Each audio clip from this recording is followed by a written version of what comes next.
Hey you! Does that sound familiar to you? Like pre-existing? Nope. No, didn't think so.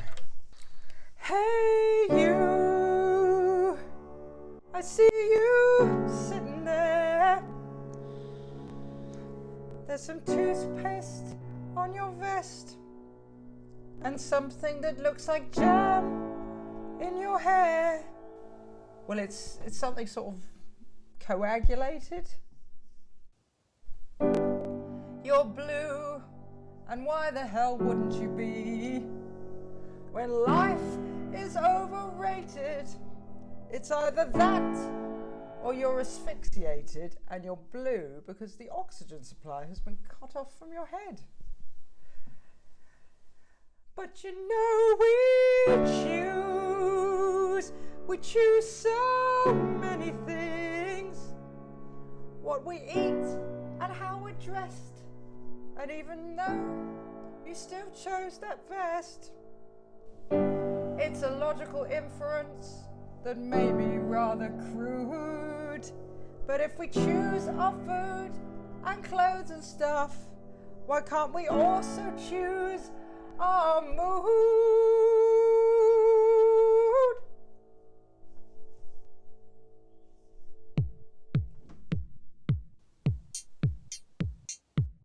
You're a bit fed up, I'm a bit fed up, we're a bit fed up, I'm fed up a bit, I'm sick and tired, you're tired and sick, I'm a bit fed up, I think I've been a bit sick.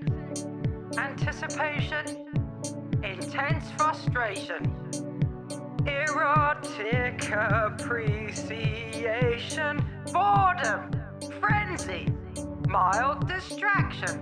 That mood you're in when your leg's in traction. There's so many feelings that we could be feeling. Why waste time feeling the unappealing? Let's not be dealing with those miserable feelings. Why can't we choose to feel something else?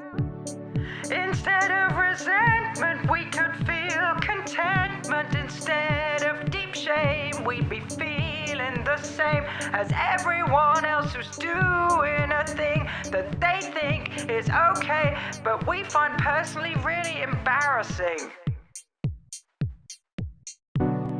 I was sobbing in IKEA, I was laughing at a funeral. So I'm attracted to the idea of feelings that are appropriate and rational. I was depressed at the cinema, but I enjoyed a spreadsheet presentation at work. I got FOMO from a Disney film, and now I feel like a complete and utter jerk. I get to feel like a complete and utter jerk. And who wants that? Breaking down now. There's so many feelings I don't want to be feeling. I'm like a pusher and I'm feeling healing. Some hardcore happiness and anti or malaise. I'll be so happy I'll be stuck up on the ceiling. I'll be stuck up there for days. I don't want to feel bad. I don't want to feel crappy. I don't want to be sad. I just want to be happy. Wait a minute, just a second. I don't think you've thought this through. But that's typical of me. I mean, it's typical of you. I think engineering feelings is a dangerous thing to do. I think we heavily rely on our reactions being spontaneous, resulting from our instincts, not objective or extraneous. To think you could control them is essentially erroneous. They're basically an outpouring of something subcutaneous. The human frail and tender inner essence that is you. To recognize, to learn from, to process and work through. And I don't think you've considered why emotions are delivered in a way that spans the spectrum of experience. It revels in the nuance of experiential difference.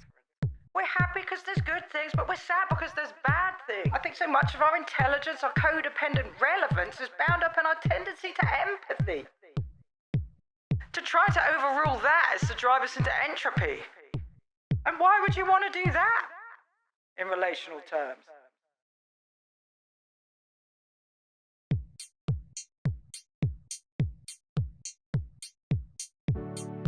And so there you have it. I had an idea but decided to scrap it. Sometimes I am happy, sometimes I am sad. And if you've hurt yourself, it's probably right that I don't We're caught in a maelstrom, we're tied to a wheel, in a storm of emotions that we're all forced to feel. I'd like to feel nothing, with nothing to feel, but I'm alive and this is sort of just part of the deal.